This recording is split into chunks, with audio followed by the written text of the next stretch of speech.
अस्सलाम वालेकुम जनाब, मैं हूं मोहम्मद आसिफ ख़ान और इस वक्त मैं मौजूद हूं मुस्तफ़ा के घर पे।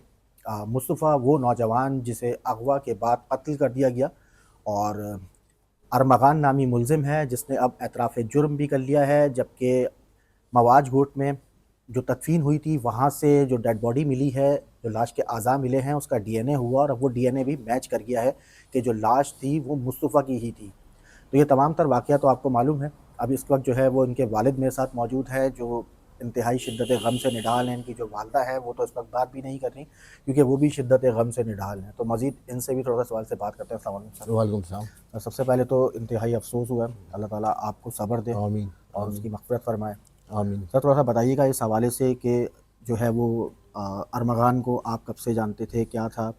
और क्या ये कहा जा रहा है कि अरमगान जो है और अरमगान और मुस्तफ़ा दोनों बचपन के दोस्त थे, आया ये हकीकत है या नहीं इसमें जी, क्या है? इसमें कोई सदाकत नहीं है, कोई हकीकत नहीं है।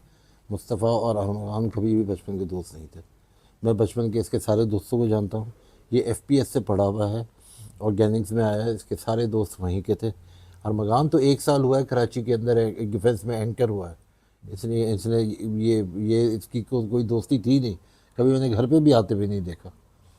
अच्छा, जी बिल्कुल भी तो मतलब ये जो बात की जा रही है कि ये दोस्त नहीं थे आपस में? नहीं जी, ये कोई दोस्त नहीं थे। इसको तो ट्रैप किया है मुस्तफ़ा को इन्होंने आखिरी में जो घर पे बुलवाया है, और इसको तशद्दुद किया गया और इसको ये भी कहा गया है, जो शराज ने बताया हमें, इसको कहा गया है कि अब तुम भाग सकते हो तो भागो, कि इसको इतना तशद्दुद किया ये था। तो खुद अपने बयान में भी उसने कहा है जी कि वो जी जब डिग्गी खोली तो उस वक्त जो है जी। वो उसके अंदर था।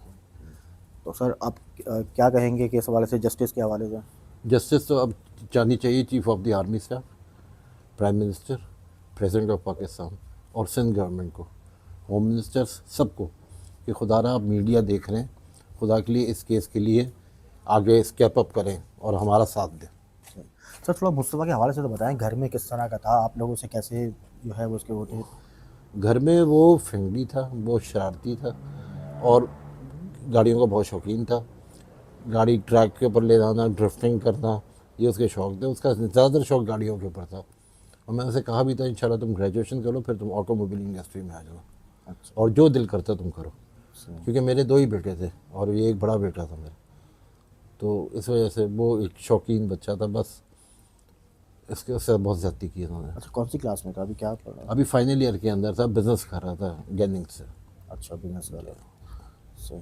अच्छा, आप खुद क्या करते हैं, आप जॉब वगैरह मैं पाकिस्तान कस्टम्स में, मुझे इस वक्त अच्छा, हाजिर सर्विस। अच्छा अच्छा। जी, दो ही बेटे सर? 2 ही बेटे थे। सही। और कुछ कहना चाहेंगे मुस्तफ़ा के हवाले से? बस ये मीडिया मेरी आप लोगों से तसव्वुर है कि आप लोग जितनी मेरा वर्ड फैला सकते हैं फैलाएं जस्टिस के लिए, कि जस्टिस फॉर मुस्तफ़ा, बस जहाँ तक फैला सकते हैं इसको फैलाएं। सही। देखें फैमिली डिसाइड कर रही है, क्योंकि डीएनए की रिपोर्ट आ गई थी तो फिर हमने डिसाइड किया कि वो अल्लाह की अमानत है, जितनी जल्दी हो सके उसकी तस्लीम कर दी जाए। तो इंशाल्लाह देखें कल वो है कि असर के टाइम के ऊपर हम करें। चलो। अच्छा जी, तो इनके वालिद हमारे साथ मौजूद थे। जिस तरह से इन्होंने बताया, इंतहाई शिद्दत गम से निढाल है। बस इनका कहना ये है कि इन्हें इंसाफ चाहिए और इस वाक़े में जो मुलव्विस मुलज़िम है अरमगान, उसको सख्त से सख्त सज़ा मिलनी चाहिए। तो बस यही एक छोटी सी बात थी हमारी भी। तो हमने जो है वो इससे पहले जो अरमगान के वालिद हैं उनसे बात की थी। तो इस वक्त हम मुस्तफ़ा के घर में मौजूद हैं। मुस्तफ़ा के वालिद की आपने बात सुनी। तो मुस्तफ़ा की वालदा भी शदीद गम से निढाल हैं और इससे पहले तक तो वो मीडिया से बात भी करी थी और हमारी बात हुई थी। उन्होंने कहा कि हम आपसे बात करेंगे, लेकिन जब उनको ये पता चला कि जो लाश वहाँ से निकली है वो उनके बेटे की है, तो उसके बाद से जो है वो अब बात नहीं कर रही और वो भी इंतहाई शिद्दत गम से निढाल हैं। तो बस इनके जो वालिदैन हैं मुस्तफ़ा के, उनका कहना ये है कि उन्हें इंसाफ़ फराहम किया जाए। तो बस एक छोटी सी वीडियो थी, एक अपडेट थी, तो हमने सोचा आप तक पहुँचाएँ। तो फिर इंशाल्लाह किसी नेक्स्ट वीडियो में। अल्लाह हाफ़िज़।